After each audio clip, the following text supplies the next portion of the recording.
Today, we switch to economics as we do a podcast on the economy of Munich and whether it will crater from all the canceled hotel reservations. This is the ArsenalVision Post-Match Podcast. My name's Elliot. Block me on Twitter, Yankee Gunner. Yeah, the thing going around my WhatsApp groups yesterday was people showing screen caps of their canceled Munich hotel reservation. It was like throwing flowers on the coffin. You know, the canceled Munich hotel reservation. I will say I didn't want to be a jinx, so I had not made my travel plans, but I will not lie and say I hadn't looked at travel plans. Those are plans that will not need to be fulfilled. It is a bit of a day for reflection. Even though the season isn't over, it feels functionally like it ended last night in Paris. And I think a lot of people are coping with mixed emotions. And from the people I've spoken to, this is definitely one of those holding two contradictory ideas in your heads moment that can be really hard for analysis. And I said this on the instant reaction, and I'll say it again because I really believe it. When you suffer a really painful moment in football, your emotional reaction tends to guide your analytical reaction. So if you're angry, you're going to look for blame. If you're sad, you might try to look for the silver lining. You know, if you're someone who puffs out their chest in moments like this, you're going to look to see the ways that it's a reflection of all that's good about the club. There's going to be an analytical side to your reaction to this that reflects your emotional state. Hopefully, the emotional states of the people that we have on this podcast today will connect with you in such a way that the analysis aligns with what you're thinking and feeling in this moment. And if it doesn't, there's going to be a long summer to figure out how we get over this hurdle. I think one thing that Mikel pointed out last night that I think is worth all of us remembering, he pointed out that Marquinhos 11 times failed to reach the final, the captain of PSG. 11 times he had to go up and down. And all those times you're branded as a failure until one day you're not. And so this is one step further that we've gotten, but there's more of a step to go. We will continue to pump out good stuff for you to keep you connected to what's left of the Arsenal season, including instant reactions and things like that over on Patreon. But we are probably going to shift very highly now to our Director of Football series, which is ongoing, where we say the business that has to be done in the summer. We'll switch to scouting videos, which I know is really where Clive's head's been at for 6 months anyway, or year round. Those are a blast, by the way. We use a professional scouting platform, and we look at the players we're linked with. We have over 90 scouting videos on Patreon already if you want to go check those out. And then during the summer, I think we're going to shoot for a transfer daily, just a short daily update on the news, whether it's serious or not. We want to live in it because it's fun. So here with me now to talk about the chances that didn't fly in, the ones that did, and the ultimate end of our Champions League dream is Clive. Hello, Clive. Hello. And Tim. Hello, Tim. Hello there. I should be careful not to say end of Champions League dream. Obviously, there is a big Champions League dream still alive for the club as the women reach the final. I think there will be huge underdogs in that final, and there'll be plenty of great content put out by Tim, in fact, about that final. So still a chance for the club to achieve European glory, but not for the men.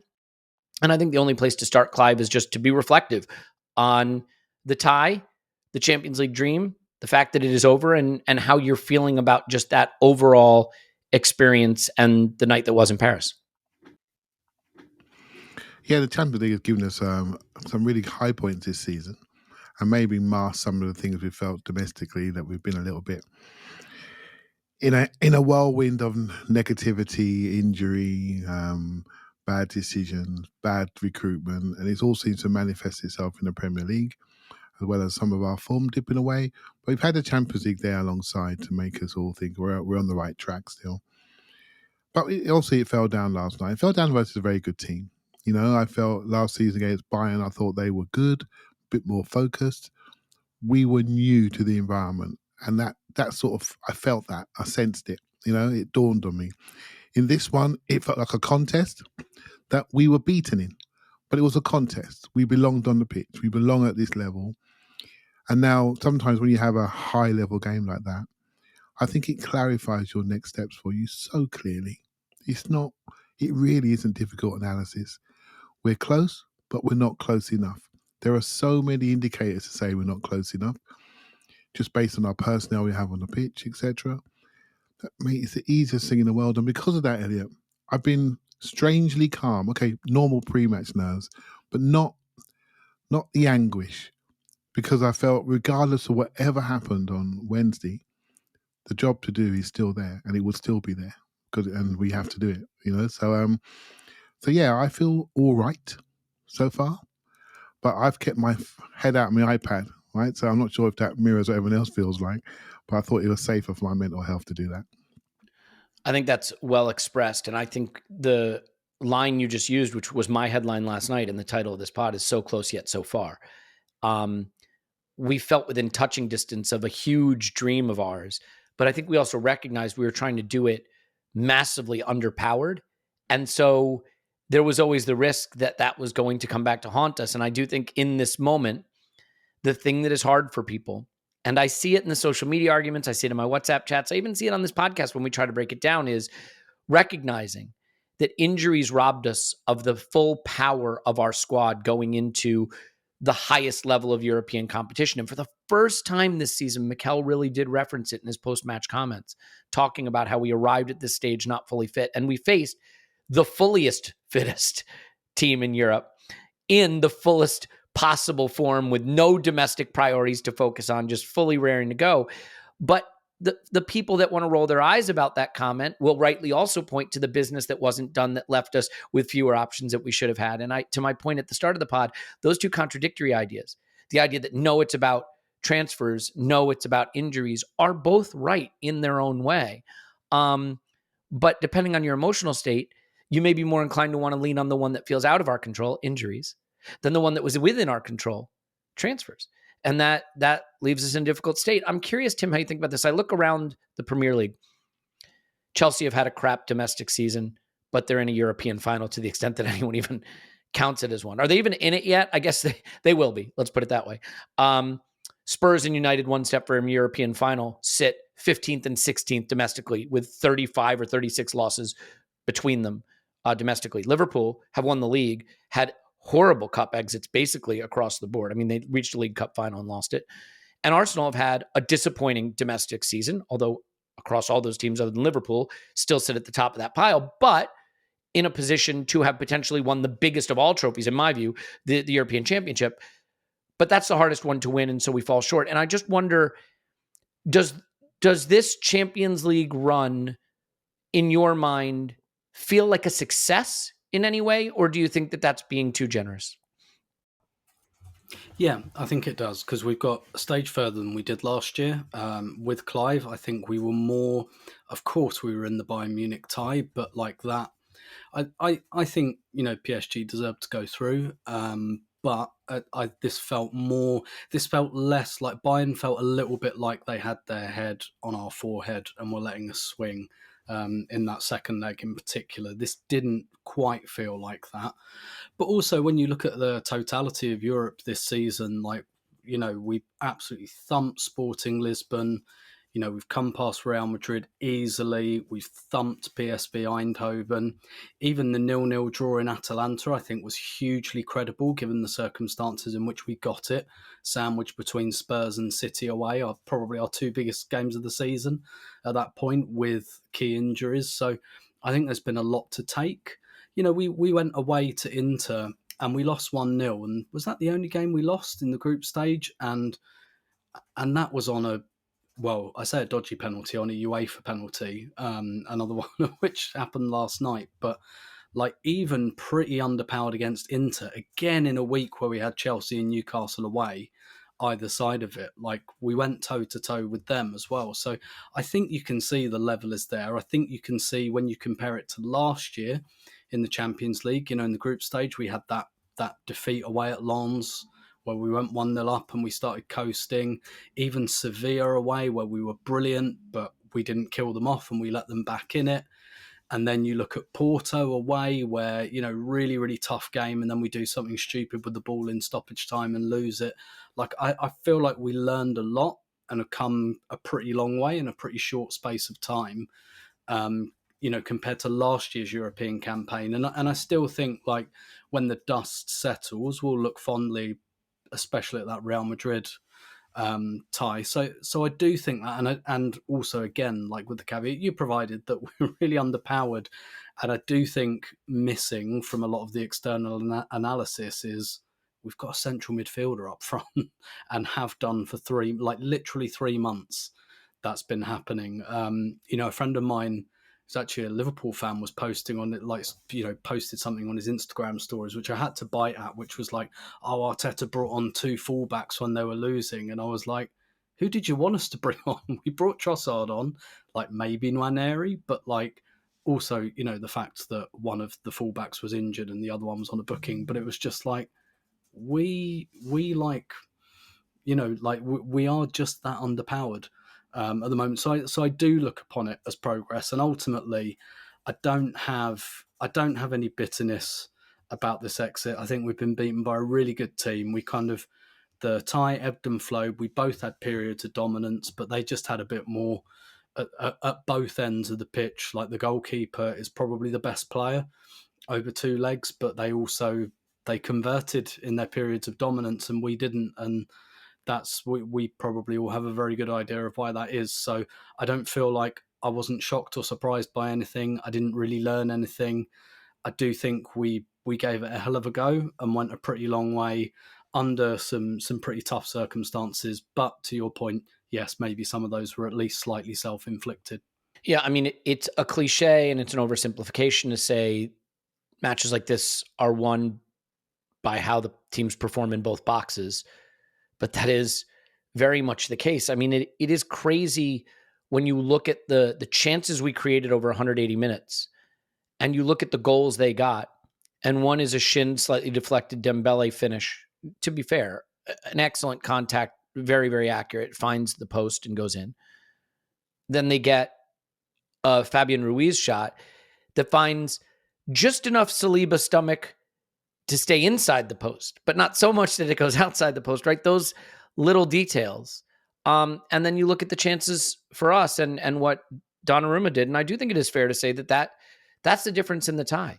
Ironically, I think there's a mirror image in this particular game in that in London, they were dominant for 15 or 20 minutes and they got their goal in their period of dominance and it defined the tie. And in Paris, we were dominant for 15 or 20 minutes and should have gotten, but did not get our goal. And what's the result of that? They get one thereafter that turns the tie back in their favor. And those periods of dominance, the first 15-20 in London and the first 15-20 in Paris, and the goal they got and the one we didn't, that's the story of the tie. It is really a reminder to Arsenal, to the board, to everybody, as if they didn't know already. We have the capacity to dominate periods of football, but you must have the firepower to make those periods of dominance tell. And we didn't. And to the point of what Mikel said, and I'll just read it out to you because I think it is relevant and he hasn't said it much, but we have to arrive in the competition at this stage with a full squad, full available, in best condition. We haven't got that, so let's put that aside. I don't think he overharped on it, but it's sort of the first time he's really made that point. I think it is a fair point, but we still had a job to do. And I would just say, if you look at our preseason predictions, which are on our website, across the group, I'll just read them out. I had us out at the quarterfinal stage. Tim had us out at the quarterfinal stage. Clive, Paul, Scott, semifinal stage. So we actually did go further than I expected us to in this competition, although I had us winning the Premier League with 88 points. We're obviously not going to do that. So it's one for learning lessons now. I think we should go through the game a bit, though, because there's a lot in the game to discuss that I think is interesting. And then we're going to come back to some of the bigger picture stuff. The only thing I do want to reference, Clive, some people are bristling at comments Mikel made where he said that he felt we were the better in the tie and that he claims that the PSG bench said we were better than them. I know the XG story tells a story of us being better if you want to buy into that, the 5XG to 3XG or whatever the heck it is. And we outpossessed them in Paris, which almost nobody does. I think Paris Saint-Germain were very, very good. My assessment is that it was a very even tie decided by a few finishes either way and a really good goalkeeping performance. But what's your take on Mikel feeling strongly that we were superior in the tie and those comments and the way people have reacted to him? Yeah, people are going to snap on that, aren't they? And take the mickey out of Arsenal today and say it's just useless. But sometimes when you're on the benches, right, and you get on with the other team, other set of professionals, there's a professional courtesy there. They know they've been put through the ringer. I was speaking to Julian Armand earlier today. He said no one's come to PSG at any point this season and stuck 20 shots on them. No one's done it. So they were genuinely shocked. We are in a media environment where everything we do is very, very negative and viewed that way by people that really didn't care for us a couple of years ago, yet they are now telling us how we should feel about our own team. Right? But across Europe, when we went into Milan, they were really impressed with us. Obviously Sporting were really impressed with us. And PSG were. And sometimes he took those words of comfort and took them into the press conference. Well, I'm not sure I would have done that. But hey, it's what it is, right? That before he goes into his press conferences, he probably gets a Scott one-pager telling him how he did from a data perspective. And when he looks at data, he'll probably see that we did really, really well. But football's not just about that. It's about what you feel, how you connect, and what you do in the key moments. And the data obviously tells you, Elliot, that their percentage of chance that they took weren't even half chances, and they're in the back of our side netting jobs, So what can you do? And then the level of quality chance that we created and really hit the target hard on were well looked after by their goalkeeper and other people getting around it. So I'm not going to spend any more time in that when someone has just been part of the biggest game in the world and has said something in his second language which may not be fully correct, because we're all Arsenal people and we know what we saw. We saw a really gallant effort, but they were a touch better. And and that's the truth, right? And deep down, everyone knows it in the club, and that's why people were pretty disappointed. But he has to create an environment where, you know what, we're good, we're still good, and we're going to go again. So sometimes he's not talking to us. He's talking to his players, right? So he's talking to different people in an elite performance environment. And we have to acknowledge that. I think that's a really critical point. Clive, I think the media is a bit credulous sometimes about who the audience is for these comments. And I get it. If the manager's going to say it, they're going to report it. But the audience is his team, right? When he says we weren't at the standards, it wasn't acceptable, he's not saying it to anyone but his own players. When he says we were the better team, Donnarumma made the difference, he's sending a message to his players: keep your head up. You did well at this level. You belong at this level. If he comes out there and says, you know what, they were just better than us, we need to go into the market, we don't have enough firepower up front, those players in that dressing room that are already low, that are already crying, according to him, are going to hear you weren't good enough at this level. They were good enough at this level, despite all the missing pieces and all the talent we didn't acquire that we should have. You can see a way where this tie goes a different direction. Just to put the numbers to what you said, on the night, it was 2.91 to 1.74 expected goals. Now, of their 1.74, 0.8 of that is a penalty. 19 shots to 11, 42 touches in the opposition box to the 24 for them. We might talk about how we got into the opposition box, because that's a point of discussion as well. I mean, if you think about the opening period, though, Tim, as I said, I really believed that we could win this game. And one of the reasons I believed it is I wasn't sure PSG could hold their nerve if we put them under pressure. And the one thing I didn't want, my biggest fear, wasn't crashing out.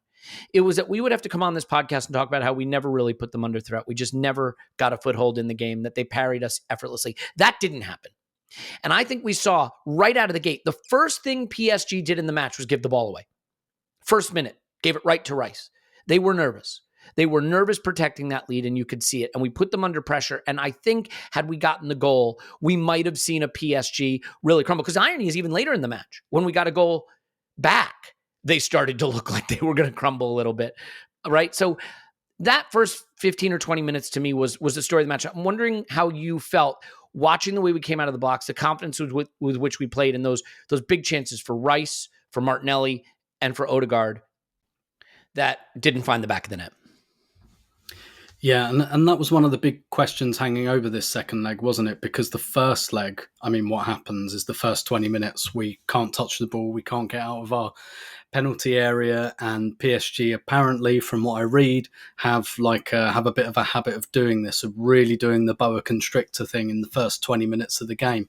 But what's always really interesting about these kind of two-legged games, particularly at this high level, is that both teams learn about each other. But that learning process continues. It's not just a definite chop between the first and second leg. So you can see Arsenal learn some things from the first leg, go direct, go into their box. We've now got Marino up front. We've got Rice pushed on. We can be more direct. Let's take it to their fullbacks. But even like pushing Timber on and putting him a little bit in field, because what did PSG do in the first leg? They crowded everyone around Saka. So what do Arsenal do? They go to their analysts, they look at it and go, okay, how do we get people away from Saka? And they position Timber slightly differently, and it really gives them something in the first 15 minutes or so. And that Partey long throw, which we've seen it once or twice over the last couple of years, but really a tactic that we lent into. And I think there was an element of surprise around that in the first 15 minutes or so. But these elite teams, they don't just learn in the 1 week break between the games. They learn as the game's going on. And I think PSG got to grips with that, and they start adjusting things from the bench. So sometimes they can take those little tweaks that you make. Sometimes they're only good for 20 minutes before the other team reacts to it, and maybe they do something and you react. But when you've got that tweak that's taken them by surprise, you have to score. You have to score a goal. And I was really pleased with how Arsenal came out, because, again, I had that kind of, okay, no regrets here. Whatever happens, it feels to me like Arsenal are coming with a performance. They don't seem overawed or anything like that. And they pinned PSG back, and they kept that crowd quiet, and they make 3 massive chances. One of which I think the goalkeeper saves from Martinelli and doesn't know a lot about, but he's just massive. So when he sticks an arm out, it means something. The save he makes from Ødegaard, I think, might be the turning point of the whole tie. That is a world-class save. And I think if that goes in, we've got a very, very different tie. But then PSG adjust to what we're doing. And then I think also they change the rhythm of the game when they go on a counter, they hit the post. I think that probably introduces some doubt into us. It gets the crowd up again. And really, the story of the tie is when PSG stamped on us in the first 20 minutes. They scored. They only scored once, but they scored. Mm-hmm. And when we stamped on them in the first 15 minutes of the second leg, we didn't score. And if you wanted to boil the tie down to one simple statement, I think that would be it. Yeah. What did you think of it, Clive? It's the start we wanted. And I was so proud of us in that moment, because all the things people were going to get ready to say about us, we don't carry a threat. You know, we don't create chances. We're not dangerous enough. We were proving that wrong. But you can prove that wrong and not get a goal, and nobody cares. And we didn't get a goal. The Rice header, I think, is a really good chance, by the way. It's a poor finish. And the Martinelli one, I don't think Donnarumma knows what's happening there. It's just a case of, a bit of good luck. But as Tim says, the Ødegaard one, he's sensational. It's the start we wanted. What did you think of that? Maybe the long throws too, and how that unsettled them. Yeah, so that first period we stay the positives for now. That first period is as good as we've got with this group. That's it. That's as high as we've got, apart from the final flourish. I did think Madrid away was a wonderful performance, but we did that from a start point of being 3 up. So in that environment, it was new for us, so that was fantastic. But that first 20 minutes, whatever it was top. And we just, again, last week when we played them, I felt the emphasis of our team was too deep. So we were playing with our food, with Rice, Saliba, and etc. And we had too many people behind the ball. So what do we do this time? We definitely pushed another player forward. So we normally do a 3-2, but this time the 3-2 involved Raya. So he's part of the 3 with Saliba and Kivior. And the 2 was Miles and Thomas Partey. And then we almost had like a zigzag front 6. And Timber's in that front 6. On the inside, not on the outside, Ben White style. So basically, we've moved everything forward. So what do? We go and press, we get after them, and they go long, and we win the first ball, we retain it, we go back into our areas, we create open play chance, we create set play chance. I mean, look, I'm sitting there thinking, oh my God, this is absolutely fantastic. I got nothing to say here. I'm just waiting for the net to bulge, and that never happened. And we're all Arsenal people here, and we all have feelings about the team. The longer every minute that passed without the goal going in, we know our team to know we won't be playing that in the last 20. Do you know what I mean? We haven't got the energy, the capacity to do it.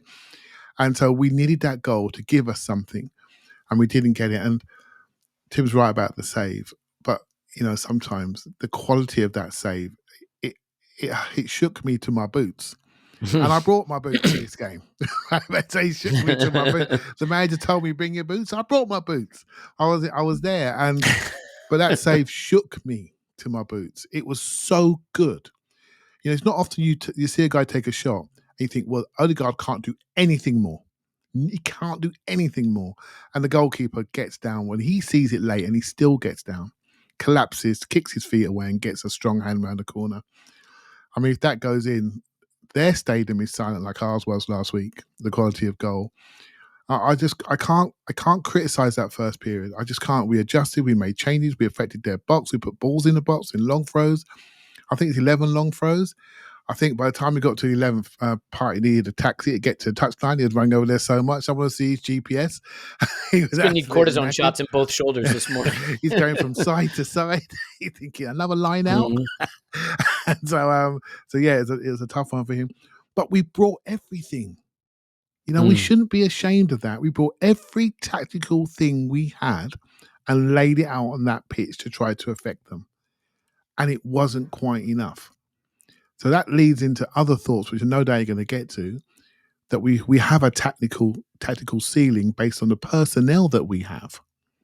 And then you ask yourself, have we got the right personnel to deliver in the highest pressure moments? And right now, we don't. We don't. And it's clear. It's so clear that we shouldn't even be arguing, right? So, not that we argue anyway, but, you know, as the royal we, it's so clear we haven't got quite enough of the right quality personnel in the top end of the pitch to make a difference. Yeah, and I mean, I understand the argument of, well, but we did enough to win. Donnarumma was their best player over both legs. But this is the Champions League semifinals. You're up against the best players. Jan Sommer was absolutely sensational against Barcelona, but he let in 6 goals. Because there's just so much talent on the pitch. Szczesny was wonderful. He let in 7 goals, right? I mean, it is the case that you're going to be up against the best players when you're in the last 4 of Europe, and those best players include goalkeepers, and Donnarumma was absolutely brilliant. But if you're hoping for mediocre goalkeeping in the last 4 of the Champions League to see you through, I've got bad news for you. You know, there were chances we should put away. Rice should put his away. Saka, of course, should put away his chance. You know, I actually thought even better maybe than the Odegaard save was the one that he clawed away the curler from Saka, because that's where he used his height. Like, David Raya was great in this game and he saved a penalty, but he's not getting to that curler because sometimes you just have to be big, and he was big. You know, we saw him not get to a curler in Porto. We had a really good seat to view it, right? Because he wasn't big enough to get to the corner, and Donnarumma was, unfortunately. Clive, let me just stay with you just for a second, though, because Tim referenced this. There was a turning point. Kvaratskhelia hits the post from nothing. And then, almost like it reminded us how well we were playing, almost like a tightrope walker who looks down and goes, oh, God, that's a long way down. We're playing so well, and it almost like gave us the fear. And then Odegaard cuts inside. He's got a shot on his left. He decides not to take it. Saliba has that terrible giveaway where he just plays a pass to Kivior that's 3 yards too short, nearly leads to a goal. Rice gets the yellow card from the foul after Raya gives him a bad pass. His first touch is dodgy, and they get the free kick from which their goal comes from. And it just looked like the tightrope walker looked down and all of a sudden got scared by the heights, because none of those errors, in my view, were anything PSG did. Saliba sliding a 7-yard pass 5 yards wasn't because of their press. Raya giving a ball he probably shouldn't to Rice, but Rice's first touch being like it bounced off a cinder block, that's not because of their press. It's the pressure of the moment. So what do you think of those turning point moments that led to what ultimately was Fabian Ruiz's first goal ever in the Champions League after 60 shots? Of course, that's the one he finds the back of the net. But what was your thought of the turning point there? With a nice deflection almost into the side netting. Thanks a lot for that. So, you nailed it there. Pressure in the moment. And the pressure in the moment that makes Kivior drop a 3-yard pass to Odegaard rather than clip it line. Next time he clips it line, we score off the back of it. You know? Why do that? Because he heard a call. He did it. He's the closest man to him. He dropped it. He dropped it to his wrong side. And they break on us. Right? So, and then we don't defend the D very well. And they score into the corner around the man. everything gets punished, mate. Everything. This is the top level. Everything gets punished. Everything gets highlighted. Every issue you have gets highlighted. Every player you don't have gets better. You know, you look at this tie overall, we conceded 3 goals. I think they were 1 goal better than us, not 2. But then I'm thinking about Gabriel. I'm thinking about him. What he'd have done to them with the crosses, with the set pieces, how he would have affected their psychology, you know, and how he would have, he's our best talker, how he would settle people down, how he would lead people, how he'd make people distribute in a more sensible way for the moment. You know, we missed those, but you have to have all your top boys there. You have to. You can't not get away with it. You can get away with it for a short period of time, and the players that stepped in have been excellent. You know, there were periods in this game where Miles suddenly looked 18. Just looked 18 for a period. Doesn't mean he should be thrown in the bin. He just looked 18 because he is 18. You know, and and that's it. There were periods when you wanted Mourinho to run down the line like a Havertz does. You know what? He can't do it. That's not him. He can't make that run. That means we haven't got the personnel to affect it. So pressure mattered. People, I will say something. I don't know if you guys spotted it as well. I'm sure you did. You can see the fatigue stepping in at certain stages. You can see the physical fatigue. Yeah. And was it the physical fatigue of what they were trying to achieve? It was maximum effort in that first phase to really turn the tide and really turn the momentum. And I think we just hit a physical wall. And we need the lift of a goal. So we'd forget the lactic acid coursing through our veins, right? We need the lift of the goal to boost us with adrenaline to go again. And we just didn't quite get it. And then we had to double up that they got it. And that makes you look at your boots, Elliot. Look at your boots, listen to the noise, and ask yourself a question: is this our night? You know, and that was a challenge for us. Yeah, and I think we looked a little bit rocked after that, right through till halftime. You know, Mikel said there were some tears in the dressing room at full time. I thought there might have been some tears on the pitch after they scored, honestly, because I think it dawned on us we missed our moment. You know, it really felt like that. We've all watched football long enough to have that, right? Where you go through that period where you say, I hope we don't regret these misses. And the words are still fresh on your lips when the opposition goal is flying in. So there was sloppiness there. And Tim, I want to ask you just about a couple of individual performances, maybe in that first half. Clive touched on Miles Lewis-Skelly, who I agree. I mean, he's an 18-year-old and he's learning. I think my takeaway for Miles Lewis-Skelly is simply, you have an incredible physical capability to shield the ball and drive past players and move the ball forward that makes you very special.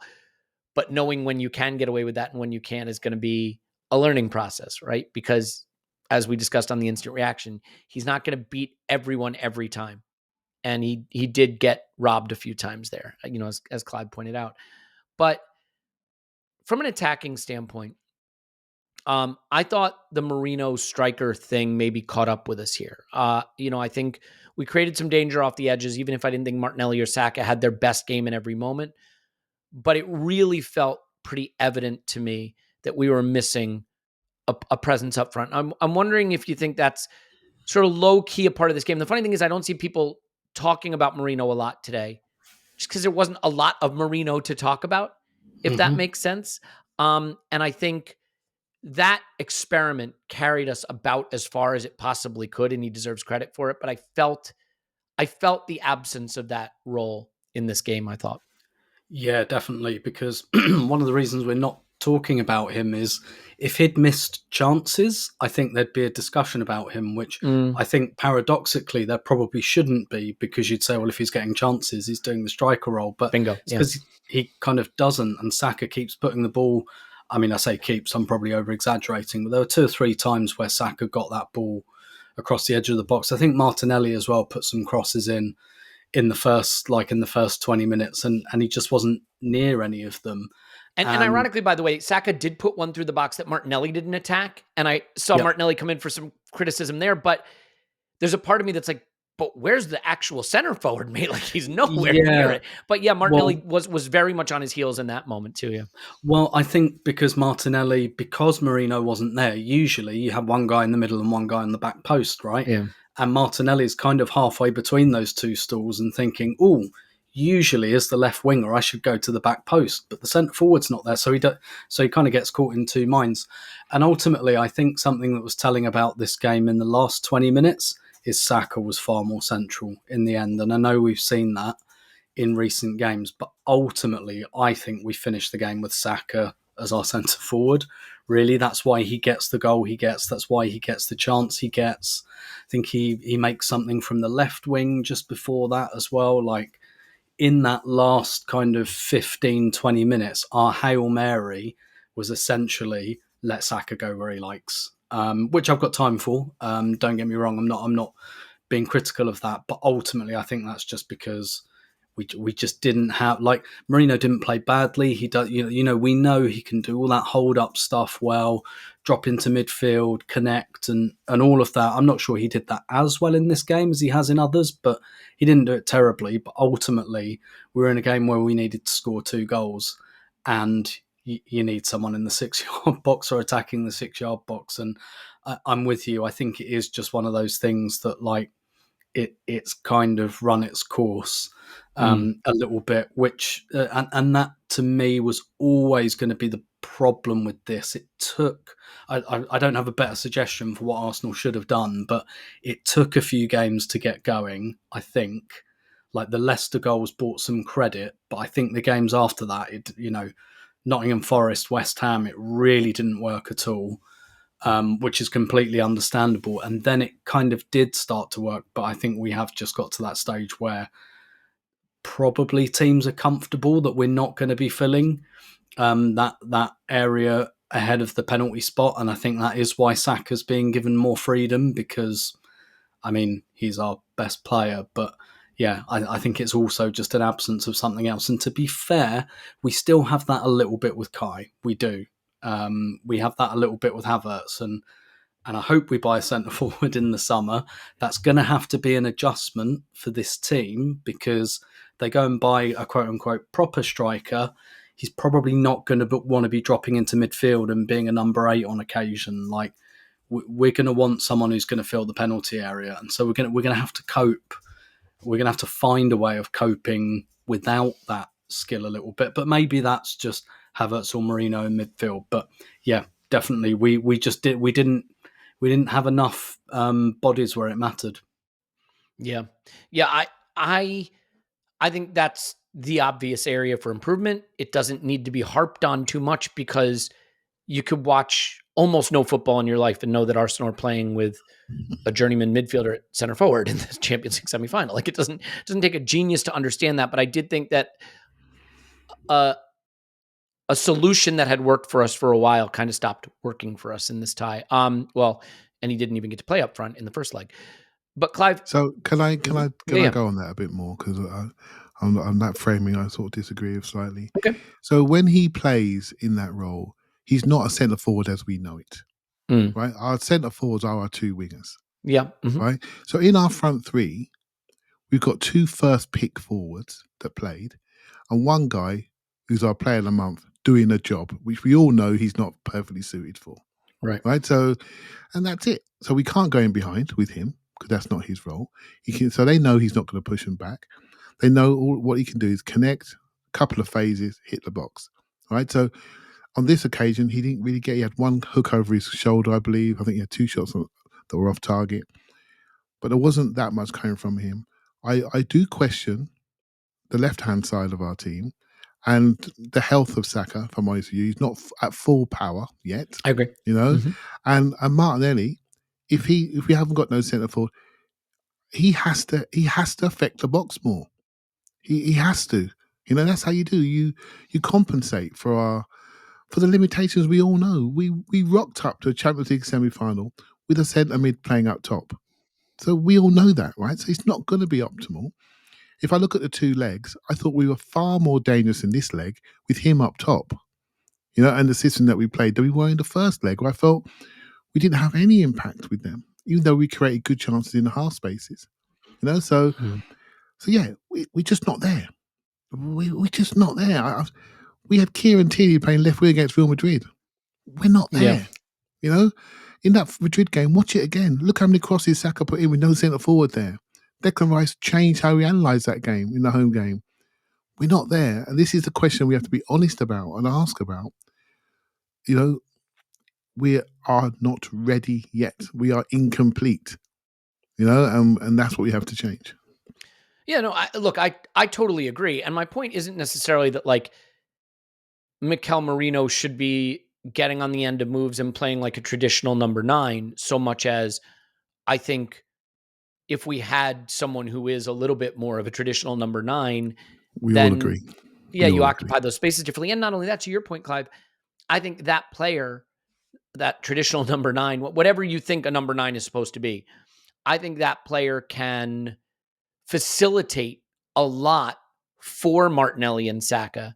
And, Mikel Merino, I don't think did a whole lot of that particularly, right? And so that's another piece. I think one thing Kai is, whatever you think of Kai, I think Kai does a good job as a facilitating player for our wide very players. Good facilitator and currently our high-paced player. So this is no one that's different. It's a different discussion. Well, we're making do here. We're making do. Well, let me talk to you about Saka then, because Saka is our superstar. And, if I look at the last 4 of the Champions League, those ties, those semifinal ties, and ultimately the final tend to be defined by the superstars. And I know they didn't go through, but I look at Lamine Yamal against Inter, and he just went to an unbelievable level. And in the second half, Saka touched moments like that. I think that cut inside and that curler, if that goes in, that's early, by the way. That's early in the first half. That makes it an interesting one. He does score a goal from sheer force of will, to be fair. And he does miss a very presentable chance, unfortunately.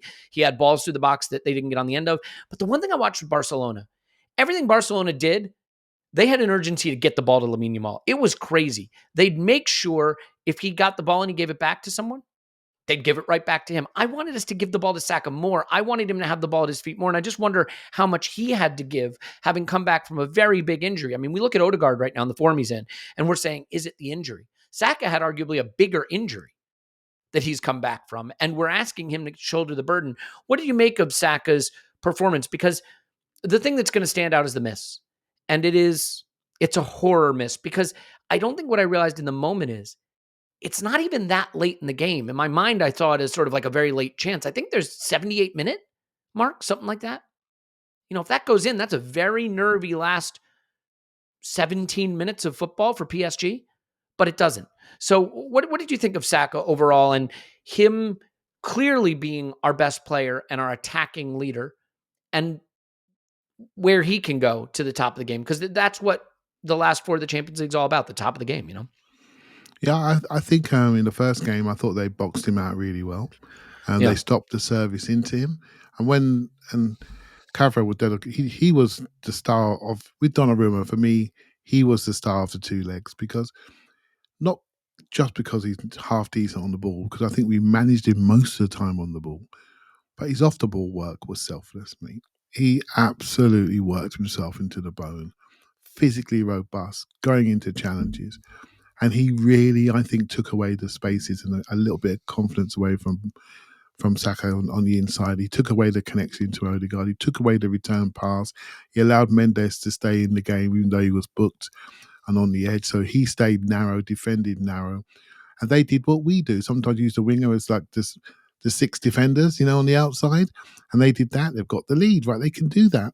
And he did that very well. So he did the first engagement with Saka, and that was a challenge for him because he's a good player, So we couldn't get our combinations going as well there. I thought at phases he struggled, but what I really love about him is how he throws that away and then goes again, And every time we have a memory there where he's done something, And the debate's going to be, this is how we're going to evolve our attack. If we do set him free more, he becomes a challenge for opposition to know where he's going to be.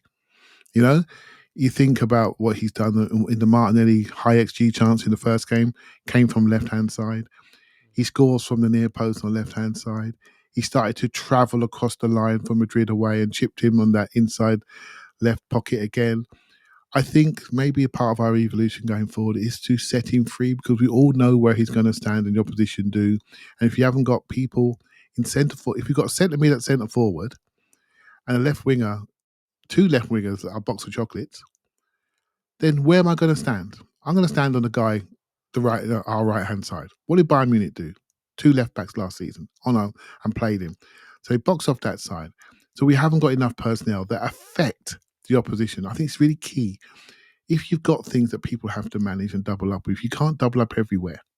At this moment in time, I would do exactly what they did. I'd work really hard against him, foul him, take him early. What they did? It was really smart, Elliot. If you watch the game again, when he takes more right-hand side and he travelled across the line, laterally across the box, Real Madrid fouled him twice. Yeah. And look what happened, right? They just guided him into roadblocks and forced him to go backwards. They didn't foul him because they know we're deadly around that area, around set pieces, etc. So these are the details that stopped him. So against Madrid home game, I thought he was okay in that game. You look at it afterwards, he gets fouled twice and Declan Rice sticks in top corner. Wow, what an impact. In this game, they were cute. They didn't foul him. They stood there, they watched him, and they shepherded him away. And so this is the highest level with the best analysts, as Tim said earlier, learning about us every minute, and we weren't able to overcome it, and they're just a touch better on this occasion, a touch more complete. And I just hope we learn the lessons. Yeah, and I mean, the irony is not lost on me, as I hope it is not lost on the club, that one of the big personalities of this tie was Kvaratskhelia, who was acquired in January and who I think helped turn the tie in their favor, versus our inability to add anybody in January. I mean, if they get nobody in January and we get Kvaratskhelia, I think we go through. Now, I realize that's a bit reductive, but it is simply the point that you are looking at two clubs that had a decision to make in January about what they wanted to go win and how they want to power up. Now, you're also looking at one that's state-owned, that's the richest club in the world, that has a wage bill that is nearly double Arsenal's, I believe, or at least their spend is. I mean, I get all of that. An Arsenal that's heavily depleted, and you could say we didn't need Vicha, we needed Kai, or Gabby, or, any of the key figures that weren't in the team. But I do think if we had made the decisive move in January and they hadn't, maybe you're looking at another way. So it's just underscores something that I think a lot of people are going to want pointed out. So I will stand in the place of the people that want to point that out and point it out. I want to talk about the penalty. I want to talk about the last bits of the game.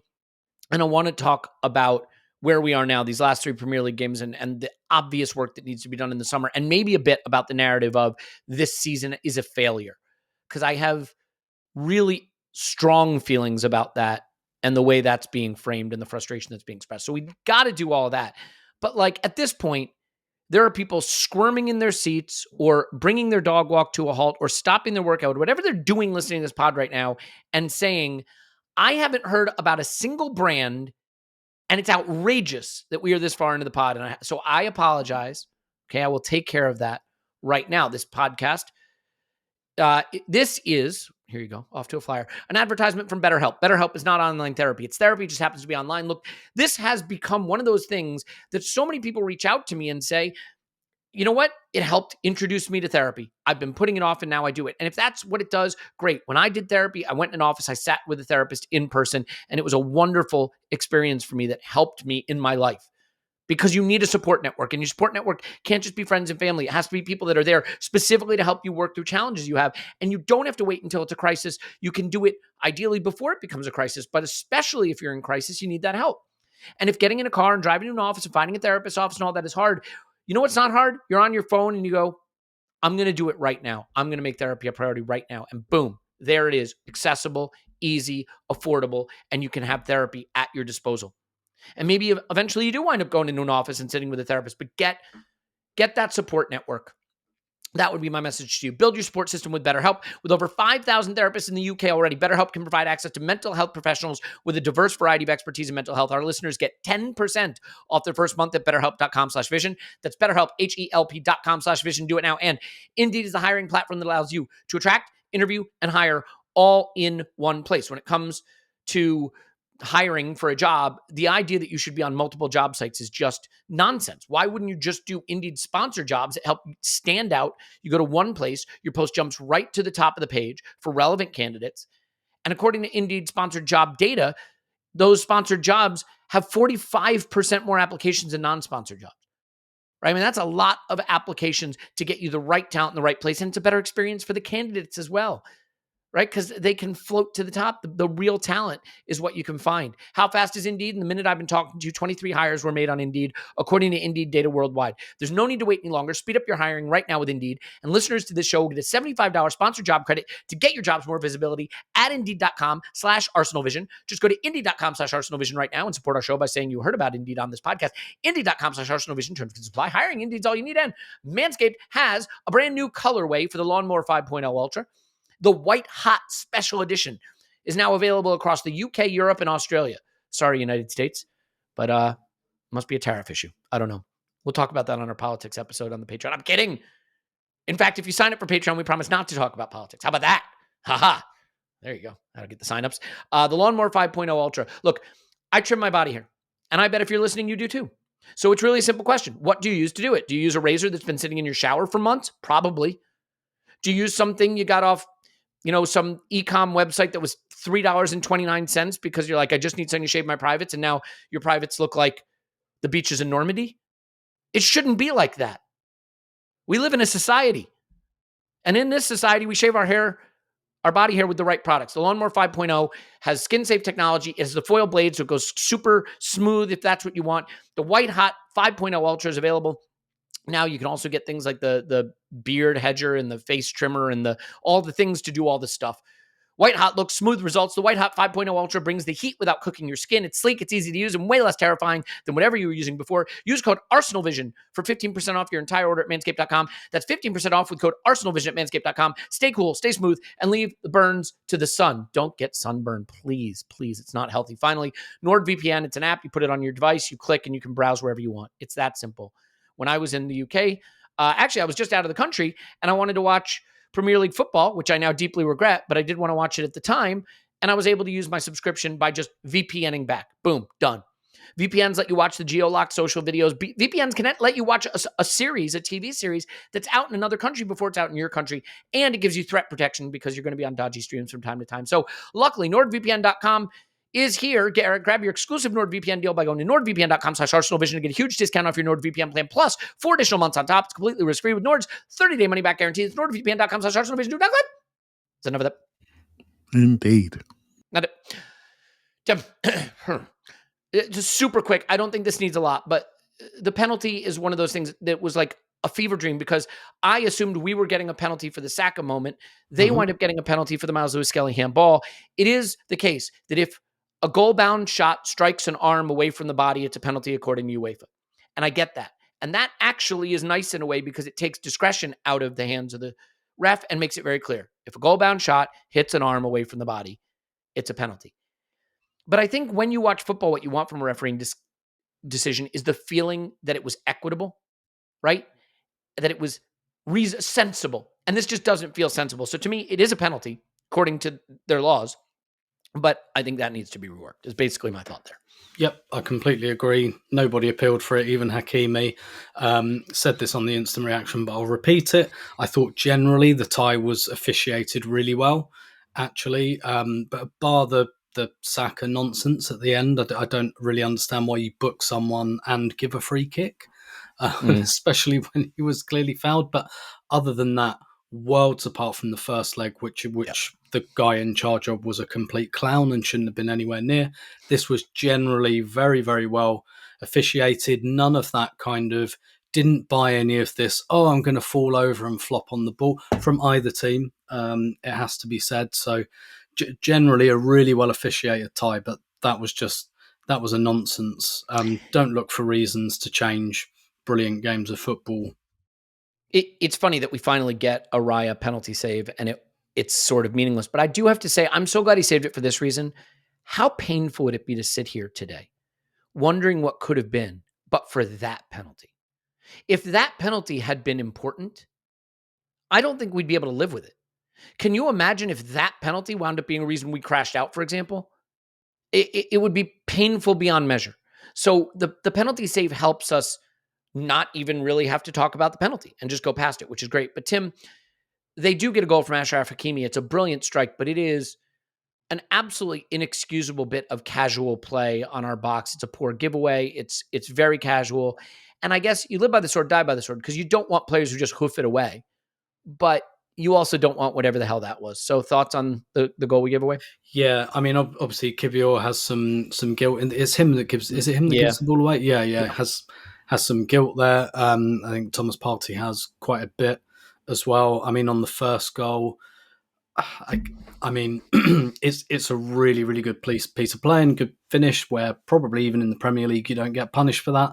But we have seen Partey do that before when he's at right back, heading the ball back into the danger zone, not away from danger, not out towards the touchline. And this time he gets caught.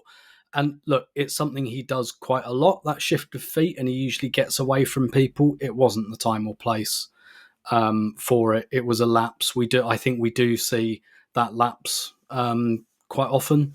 To be honest, I think Thomas Partey is someone who's got brilliant feet, but sometimes I question what goes on in his head. And that was one such time. And it's disappointing when it's like your most experienced player, but really good finish. I think that, and look, all of the reporting says we're bringing Zubimendi in. We're talking about striker. I think that's clearly, I mean, the age profile demands it anyway, but that's clearly an area, I think, particularly if we're going to persist with Rice as an 8, which I kind of think we should. In most cases, that's clearly an area I think that needs cleaning up, and it's a really bad mistake. And there's not much more to say about it than that. No, I think that about covers it. So I want to switch to two things. I want to just quickly get your thoughts on a tactical side of this, Clive. We did a lot of those long throws. We did go long quite a bit. We did go direct quite a bit. And I think that there's a snootiness, a preciousness about the types of tactics you use to try to win a game. I am of the opinion that you analyze your opposition and exploit their weaknesses in whatever way you feel you have an advantage. The dumbest thing you can possibly do, and I'm going to say something here that I want to be careful about because it'll rankle, I think, a bit. Arsene Wenger is like a father figure to me. He's one of my favorite people in the history of football. But I think Arsene Wenger, we got to a point with him where we felt at times he was so committed to his footballing principles, even when they weren't necessarily the best approach for the situation. I think the way we played in Paris was the perfect way and could have resulted in us going through. But I think there are others that felt enough with the long throws, enough with the direct, get the ball down, play the football. So what did you make of our efforts to go direct, the long throws, the set piece efforts, and being a little bit more industrial in our approach? I think it worked early on because they didn't suspect it coming. But after a while, when you get to 10, 11, then they know what's coming, right? So variation. Also, the throws got less good because Partey just got tired of throwing them. Yeah, he got tired of throwing and he got tired full stop, which is why he stepped on the ball, right? I don't think he even tried anything. His brain just went into freeze mode. I think you can see the fatigue all over the pitch, right? So yeah, I haven't got much to say, Elliot. I mean, we tried everything from a long throw perspective. I haven't seen it for a long time. Aston Villa tried long throws against them, played Onana in that game. So it's seen as a weakness, right? And we went for it. And we got 2 massive chances from balls into their box, and one Martinelli and one from Odegaard, right? So, and Rice, a ball into the box in the air, which he did really well on, didn't quite hit target. So it's a route to scoring, right? So yeah, if you score, what did they do? They scored a set-piece goal, headed out, and they got the edge of area shot. We get edge of area shot from Odegaard. The keeper makes a great save. Let's not get snooty about it. You don't get half a goal from a goal off a long throw, a flick on near post. You get a full goal, right? And at this moment in time, when we're sitting there all scared out of our mind, a few minutes away from the biggest game in the world, I would have taken flipping anything. I'd have taken any goal at all to get in there. I do think it can be, if you want to look a bit deeper, it can be indicative of the creative limits in our team and the lack of forward firepower. But we all know this, right? So can we just all say this now? We don't have enough forward firepower, and maybe our most creative player is not quite at his creative best, And so we don't have people in the right condition. I think condition is really important. I don't think, even though we've got a centre mid up front, I don't think he's fit. I don't think Timber's fit. I know White's not fit. I don't think Saka's that great fitness-wise, and so we are where we are, right? So we are not at full power. We're not at full power. So we're trying everything. And I don't want him to leave anything out there. I want him to give, and I thought the players did this, I thought they gave everything they had. Some it was good enough, some it wasn't quite good enough. But I didn't see any lack of effort or will to try to squeeze as much out of this orange as we possibly can. Really well said. And I will just say this. When you fail, the narrative is always going to be about the thing you did that didn't work. And here's what I mean by that. How many times did we hear Arsenal just want to walk it in for years? How many times did we hear Arsenal don't like it up them? But when Arsenal can get physical, do play direct, don't try to walk it in, then it's too agricultural. They just can't play the football. Where's the beautiful? You're always going to be critiqued for things you don't do well. When we couldn't defend and we were losing games 6-0, 5-1, it was Arsenal have a glass jaw. When we tighten up our defense, but are a little short on goals, then it's Arsenal or Stokesenal or whatever the hell we are. So you're always going to be critiqued for the thing that you don't have. And I don't have a problem with using whatever tactics give you an advantage. But Clive, the one thing where I think Mikel could have borrowed a page out of Arsene Wenger's book, you're trying to get to the Champions League final. I really think Mikel Arteta maybe split the baby here. I don't think he wanted to lose 5-1 in Paris. And so I don't think he went for it as much as he could have. And what I mean by that is I thought the subs were late and I thought the subs were conservative by and large.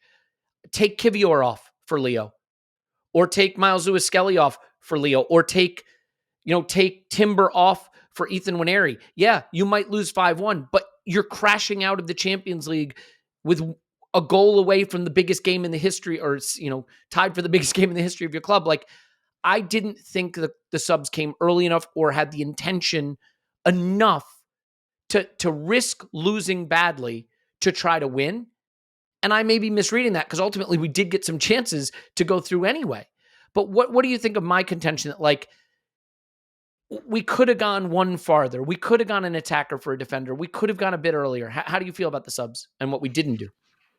So when the subs came, were you surprised by them, or are you saying that in hindsight? Because when I saw Miles coming off, I'm thinking Calafiori's coming on. When I see Timber sit to the ground because his legs are exploded, I'm thinking Ben White's coming on. Right? I'm not thinking anyone else is coming on. No, but they were very much programmatic subs in my mind. 70 minutes, Leo for Nelly, Cala for Miles Lewis-Skelly. And what I'm saying is, what about Leo for Miles Lewis-Skelly or Leo for Kivior? What about Ethan Nwaneri for Timber? And yeah, you go to 3 at the back and you have an extra attacker and you're at more risk of getting cut open, but you have an extra attacker. Like, I think we went with the standard subs we might have gone for chasing a Premier League game, not a knockout tie, 1 goal or 2 goals away from the final of the Champions League, Yeah, I can't say anything really, Elliot, because we didn't win, right? So any other option that you present, I could say, well, that could have worked. But did you feel it? No, I'm asking you, did you feel it? I didn't feel it because our chance in the second half was Calafiori on the outside overlaps and puts in a great cross, and Saka nearly scores, right? And Leo created the goal we got. I thought they both made an impact. They made a massive impact. And so I agree. And so I was okay that we didn't win. When you don't win, you don't make substitutes on time, right? You haven't got enough creative power. You haven't got enough goal scoring power. You haven't got enough leaders. You haven't got enough experience. Should I go for the list? We haven't recruited enough. The board are not fully behind what we're trying to do. Let's just tick off the list, shall we? When it comes down to it, I thought we played 6 players in their half in the forward line, and we really pushed onto them and really pushed them back. And we tried everything, and we were not good enough. And that's what we need to accept. We weren't quite there. And that's what we have to be open and honest about this and have a real crisp analysis about why are we falling down here? Why are we ended up at the end of the season looking fatigued? Why are we having the injury problem? We have to do a full assessment of where we are. Otherwise, we're back here again. I don't want 2 years of not having, 3 years of not having enough firepower in the moments that matter We didn't have enough energy and firepower against Bayern Munich. And here we are a year later, and I think we've got less because we haven't got Kai Havertz. We haven't got, I think Jesus was fit then. So we've actually got less. We've got less firepower. You could say that's really unlucky because of the length of the injuries, the type of injuries that we've had. But it's the truth, isn't it? We've come to this point and we've got further point in the Champions League, but we've got less of what we need to get over the line. So this assessment needs to happen. And whether a substitution happens 10 minutes earlier, 5 minutes earlier, or a different player, an 18-year-old coming on to give us something, if that's what people want, I can never say they're wrong because we lost the game. But I rather look at the things which are clear trends, everything's pointing towards what happens in that final action, the final thing that we do. That's been there for a while. Over the league season, we scored 20 less goals from Liverpool, whatever it is. It's been there for a while. Goals change everything. Declan Rice gave us the best night of our season. Goals change everything. Yeah, well said. I think, there are people who are going to be frustrated that Ethan didn't get on when we needed a goal. I think it is also fair to point out that in recent appearances, Ethan has looked like he's in that little bit of a valley that a young player can hit. When they've come into the first team for the first time, they've made a big splash, and now they're learning the hard way that men's football is a big step up. But, he also has a left foot where he can hit one and find the corner. Now, to be fair, you can't find the corner because Donnarumma would claw it away. So who am I to say? I thought Mikel did a nice job not using this as an opportunity to say, yes, we need more firepower. After the Bayern tie, he was very clear we needed it. I think he wanted to protect his players who he felt very proud of and wanted to lift. So when he was asked on whether we need more firepower up front, he said, I'm very proud to coach the players that we have. And within that, we create chances in situations, and normally they are goals.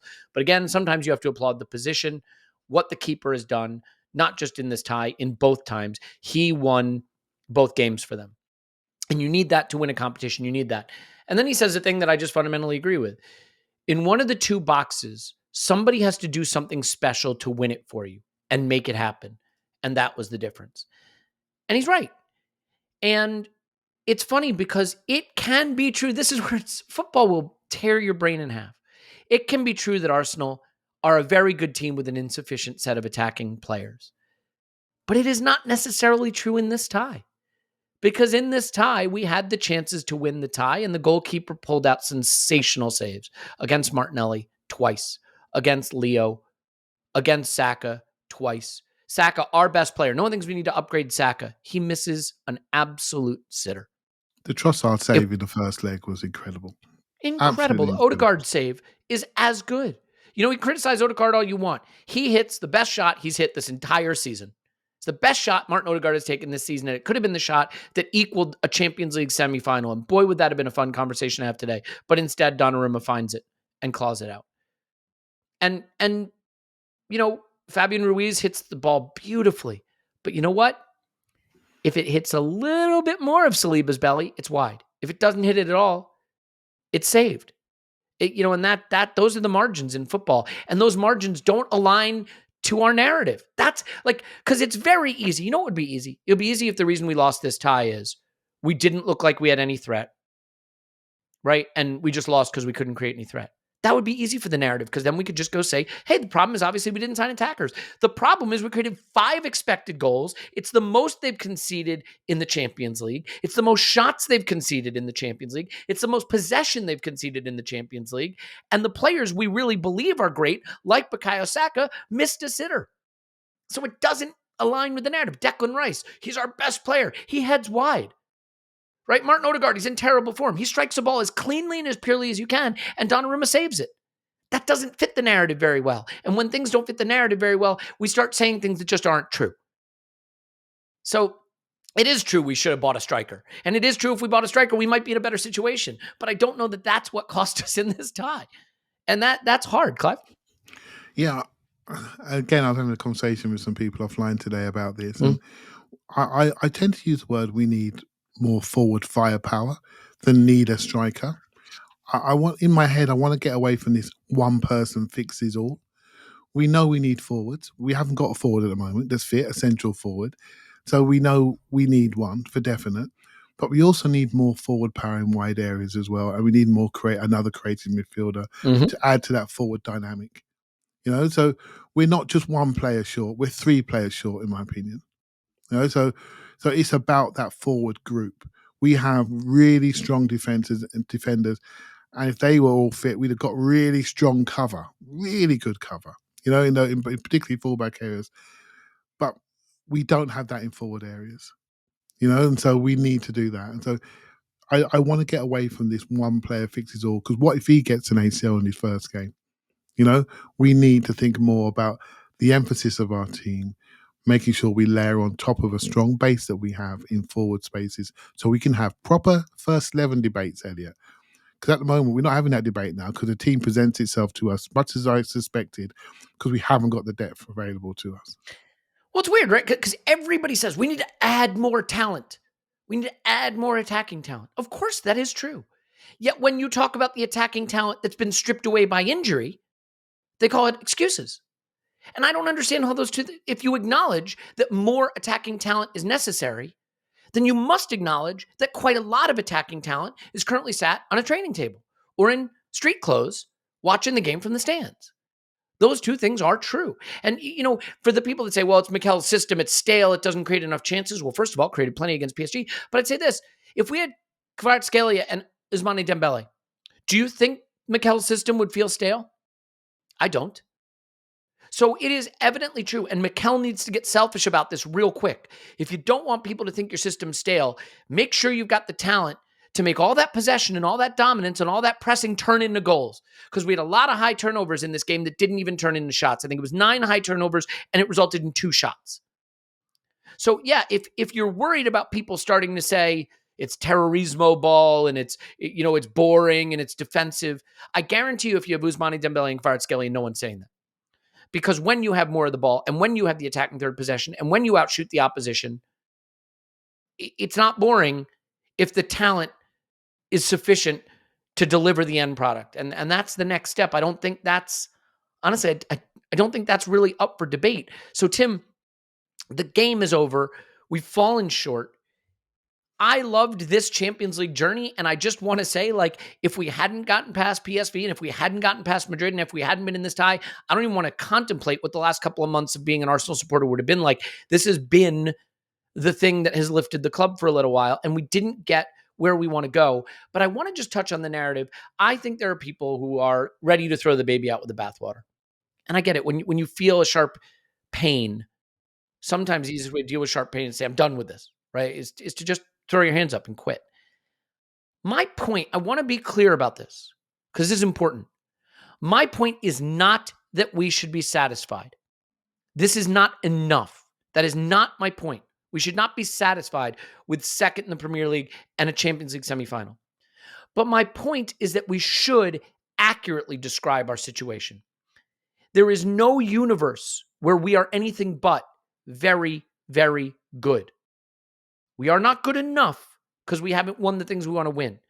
But characterizing this as bad or that we are bad, when we are in a position, second in the Premier League in the last 4 of Europe, that is clearly good and hard to accomplish, is something we have to acknowledge and we have to be careful about. Because I am worried that the pain we have experienced this season, due to a lot of factors, transfers, injuries, whatever you want to say, is going to lead some people to want to throw a very handsome baby out with some slightly disappointing bathwater, if that mixed analogy makes any sense. Yeah, absolutely. I think, it's a difficult day to have perspective, but the perspective is we're trying to win the Champions League. That's what we're talking about. We've gone out of a Champions League semi-final against a team that I think are going to win it. They might not. Inter are a very good team as well. That's what happens in Champions League finals generally. 2 really good teams play each other, but we're talking pretty razor thin, at being at the absolute summit of the game. And you're right, we don't quite have that. But of course, but I just think the path to it is so clear. I also think there is a lot of stock in what Declan Rice said after the game, where he talked about and to your point, Arteta talked about this. Most teams that do it, they lose a few semi-finals painfully. They might lose a final painfully. PSG have never done it either at this stage. So that's how hard it is. Man City have done it once. Yeah. That's the level. That's how difficult it is. Barcelona have not won this competition for 10 years and counting. Like, we are talking in like really, really high level stuff. And of course it's frustrating to just about fall short. I also think it's important, not for me to, like, listen, I'm not your dad. I can't like tell everyone what to do. But honestly, You're someone's dad. I am someone's dad, and you're about to hear my daughter come through the door in a minute. Awesome. But so let this be my parting message. Don't sit on Twitter all day. Don't spiral. Don't let people take the piss out of you. Don't respond to that. Don't let that cloud your kind of analysis. That doesn't mean you have to not be frustrated or anything like that. Like, don't worry about like, we live in such like an algorithm generated media landscape now that all you're going to see is like Arsenal are crap, ha ha ha, and that means that all of the quote unquote respectable broadcasters are all going to be like ha ha, turning the guns on Arsenal and all of that, and just like don't worry about that. Like, don't worry about it. Like, take yourself out of it. Basically, if it helps you. I thought, Clive, I saw you made the point about TNT's punditry team for this. For once, we had one of our guys on there in Jack Wilshere, and it's great. Like, listen, I'm not saying I want a cheerleader or anything, but his analysis was just really sensible. But Owen Hargreaves was there as well. He's not an Arsenal person. Like, let's Rio Ferdinand not being there really helped, right? Because you don't get this like trolling, aiming at 15-year-olds, banter type stuff. And we're going to get a lot of that. And listen, I'm going to Anfield on Sunday. I'm not looking forward to it. I know what's going to happen. I know what's going to be said. But I'm a grown man. I can deal with it. Do you know what I mean? And I do believe this team will win big things. It doesn't mean I'm right. Might be wrong about that. I don't take that for granted. I don't take for granted we're going to win the Champions League or anything like that next season. We have no right to say that. But I'm pretty confident this team is going to keep competing. I'm pretty confident that the path forward is really, really clear. And we've got a new kind of director of football who's charged with that, but who also wants to make an impression in his new job. And there's a pretty obvious way he can do that. So I'm reasonably optimistic. Not, and that's not a faith-based position. It's an evidence-based position that I am optimistic that we'll be in a better position to give it a really good crack next season. But one thing I'm not going to do is just sit on Twitter all day and get trolled by teenagers and idiots and people who point their content towards teenagers and idiots. Mic drop. Really well said. That's Tim. I do want to apologize to our teenage listeners and our idiot listeners. We love both of you equally. Thank you, Tim. I'm going to put Tim on mute and turn off his camera here for a second because we got a little bit to go. Yeah, I mean, you got to really think carefully. We haven't lost to a Big Six team domestically in over 2 years, I think, or nearly 2. We certainly haven't in a year. I don't think we've done it in 2 years. I can't think of a loss anyway. To City, to Chelsea, to United, to Spurs, to Liverpool. I don't think. Certainly can't think of one in the league. I'm saying, by the way. We are in the last 4 of the Champions League and just went toe-to-toe with the team I think will wind up lifting it. And I think we looked every bit the competition for them with an injury-depleted squad. Do you really want to throw this away? Do you really think it'd be better if we tear it up and start over? Because I've watched more than a decade of Arsenal that wasn't doing that wasn't winning the big games, that wasn't getting this far in Europe. In some instances, it wasn't even in Europe. And I'm not asking you to be satisfied, and I'm not asking you to ignore the deficiencies. I'm just asking you to, with perspective, ask the question of whether we are a good team, well-positioned to win things if we add to the squad. My opinion is that we are. And you don't have to agree with it, but I do think that this trophy or bust approach to football could lead you to think you'd rather be sitting 16th with 17 losses on the season and playing Bodo Glimt on Thursday rather than having been on the stage we were just on and where we are. And I'm sorry, if that is your perspective, then I can't connect to it, Clive. And I'm not criticizing anyone who feels that way, but I can't imagine. Clive, we don't like losing to Bournemouth in a game that doesn't matter. How would we deal with losing 17 times? Would it help us sleep at night that we had Bodo Glimt on a Thursday in a semifinal? I don't know that it would. So, am I being too rosy in my perspective here? Because maybe I am. Yeah, well, it's your perspective. It's how you connect, and so no one can tell you anything otherwise. And so, yeah, I thought Tim spoke really well there, and I think the key thing is to find your people to connect with and talk to about this. And I've been talking to some people offline who really helped me get over it last night, and really some really reasoned views, and really thinking ahead and really laying out the case where we are now. I love those conversations.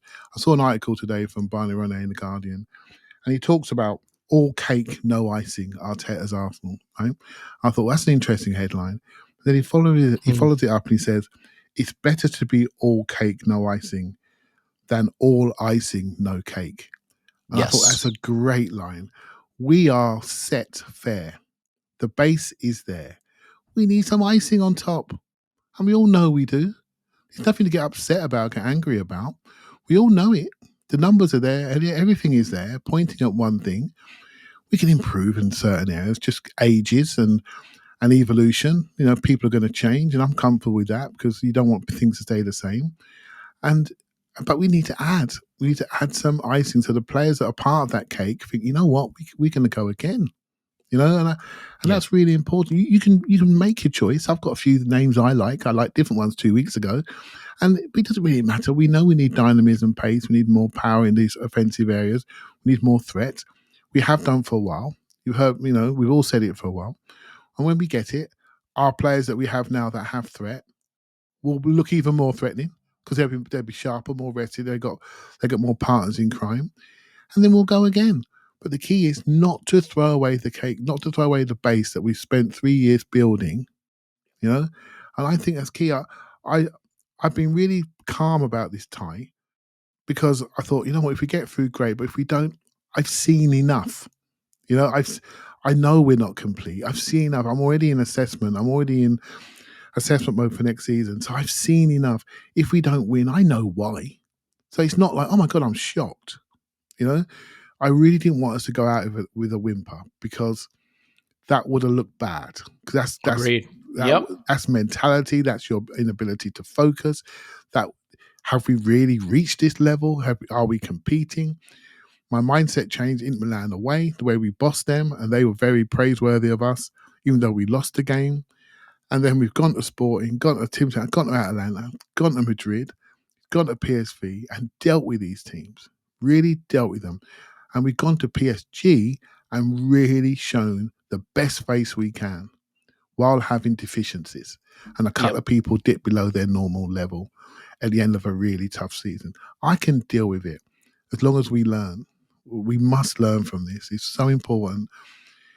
I don't want to see, when you start to see fractures in the project per se, when you start to see fractures in what people feel is our ambitions and our expectations, if they disalign and we don't have that end-to-end alignment, then I think you leave a gap that can be arbitraged by the Northwest media who want to just laugh at us, right? And the Chelsea and Tottenham guys want to laugh at us because we lost the game, that they're not even in that competition, right? So we got to make sure we stay aligned to what we do. The strategy in January, if that's what you want to do to save your money for something in the summer, then we best do something in the summer. Because otherwise people are not going to lose trust with you. And that's key. You'll be open to criticism. If we get some really proper players in the summer, then we can say, oh, you know what? Now I know why they waited. But this is to be proven, to be validated, and it's not there yet. So disappointed. I was disappointed. I know it's a big game, but I thought Bournemouth really bothered me, Elliot. It really bothered me, because that's something we should be better at. So, but this was a big game and we weren't quite there. And I can accept it as long as we learn. Yeah. And I mean, this is really hard to do. We've never won this competition. It's only the second time we've ever been at this stage of the competition. We got there by beating Real Madrid, by the way. Third time. Third time. Yeah. Oh, yeah, right. So we've been to the semifinal twice where we didn't reach the final, but obviously to reach the final. Yeah. That's why it blows my mind. But anyway, look, the moral of the story is, like, PSG, Marquinhos Mikel said it. He has 11 goes at it. Hasn't won it yet. Barcelona, how good are they? They're not in the final. They didn't make it. They probably right? deserved to, in my mind. I But thought, did some dumb stuff in that last phase, didn't they? Well, yeah. I mean, look, we don't have to do a pod on them, but they are like, what if Ange Postecoglou had all the talent in the world? Because that's kind of what their football looks like. It's talk about all icing and no cake. Like they're drowning in icing, but there's no cake. But so look, it is the case though, Clive, that thankfully we got past Madrid because I think this would have been starting in April, but we now have 3 games left. 2 of which are not particularly straightforward. There's one at Anfield with a Liverpool that don't care because they're celebrating their title, and an Arsenal that probably won't care because they're licking their wounds. Then Newcastle come to the Emirates. They just have a thing about us. And to be fair, we crushed them at the Emirates in the league last season, and I think we could again. But again, can we lift ourselves? Then it's Southampton away, which I think we can beat them.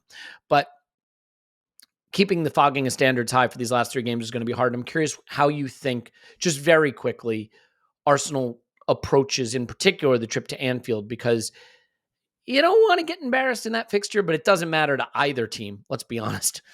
Oh, no. So Anfield's going to be tough because they had their drunk day versus Chelsea, where they just fresh off the up top bus, right? So, and they rolled out a team, and even in that game, they were very competitive, and I thought they showed a great spirit. Liverpool did in a game that really didn't matter to them. Do you think when they're at home, live in front of the nation on a Sunday afternoon, with the team that's in second place rocking up and having to give them a guard of honour, then they're not going to want to turn it on in front of their fans? They are going to want to turn it on massively, and there'll be a full-strength Liverpool rested, ready to go, versus a bruised Arsenal who's got travel in their legs, right? So it's going to be a tough Sunday. The game to focus on is Newcastle at home. I think that the players. If I'm them, I want to owe my fans a home victory. The last home game of the season, that's the game to focus on, where we need to get back to PSG power and really give everything we have in that game, because Newcastle have something to play for. That game is huge. Southampton, we might need those points to stay in the top 5. We don't know. We'll soon know by then. But I think Liverpool will be tough, if I'm honest with you. Newcastle is important to send people off into the summer with a little bit of, we'll be okay. Now let's watch the transfer rumours flooding, all right, to see how serious we are. And so, that's how I see it, Elliot. I think Newcastle is incredibly important, that game. In front of your people, last home game, walking around the pitch. You don't want that after the defeat to Newcastle for the second time at the Emirates this season. Don't want that. Yeah, I think that's absolutely right. And it does feel like a big summer, doesn't it? I mean, I like the team we have. I think it's pretty good. I think we probably, because of the pain we've experienced this season and the injuries, we maybe slightly underrate it. But no one's going to sit here and say anything other than, if we don't power up the attack properly this summer, then I think there's going to be nowhere for anyone to hide from the reality. Yeah, and can I say one thing? Because I think we love a rumor, don't we? We know the club, we know how they operate, but we don't anymore, because we've got a new guy on board. It's true. And mate, everyone I speak to that have met him, etc., he hasn't come to London for the fish and chips, mate. He's come to win. It's a shame, because it's excellent. He's come to win, and he's a serious guy. Everybody says he's deadly serious and he's a winner. And I am so interested to see how he influences our next steps. And I don't know, but it seems as though the strategy seems to be a little bit more open and transparent, where you're seeing solid links, where it seems to me, and I'm just reading Elliot, you tell me if you read the same things, that he's happy to do his work with the players, get them on board, get their deal sorted out, and present that back to the club and say, here you go, I've got all of these people sorted. What do you want to do? This is the numbers I've got. This is what I've negotiated. What do you want to do? It feels that way to me. And what I'm really interested in are the names that we know nothing about. That there are headline names that we can all name. There's a few sneaky names that are out there which are not as famous.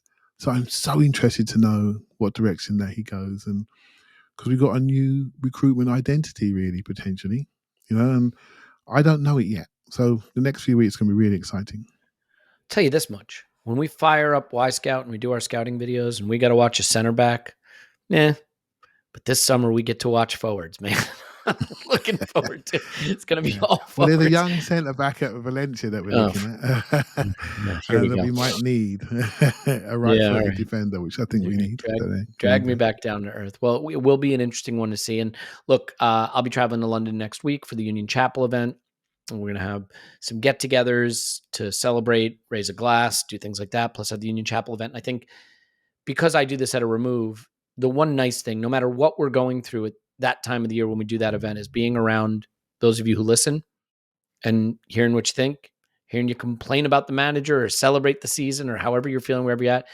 It's always really special and it always means a lot. And I think I don't know how I would get through Arsenal or how I would stay connected to Arsenal, how I would feel about Arsenal if I didn't have everybody here as a part of it for me. It is definitely the single greatest joy of my life outside of my family that I have this community of people to share this journey with. And even when it's driving me crazy and making me miserable, having it to share makes it more special. I don't know what I'd do without you. So thank you to everybody for being here, because it's a joy of a lifetime, the privilege of a lifetime to be a part of this. And I can't wait to see so many people, not this weekend, but next weekend. That goes for you as well, Clive. We will try not to get after it so hard on Friday that we don't have any voices left on Saturday for Union Chapel. Does that sound like a deal? Well, I try my best, but you're a hard man to convince, right? To slow down. So I'll do my bit. I called the place we're headed Friday night, and I just said, just have the tray of shots ready so that when we arrive, we don't have to wait for them to be poured. So it'll be fun. Should be a good time. Looking forward to it. Okay, well, enough of the nonsense. I hope you're holding up okay. It is a sad day, but maybe a day to think about what could be if we do the right things in the next few months. And it is funny, right? I know it's used as a stick to beat us with Netflix FC. They say, oh, there's always a next season. But isn't that the beauty of it?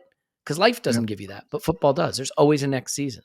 And it's a shame that we're having to think about it today, but at least we get to think about it. All right, we'll leave it there. Clive, thanks, man.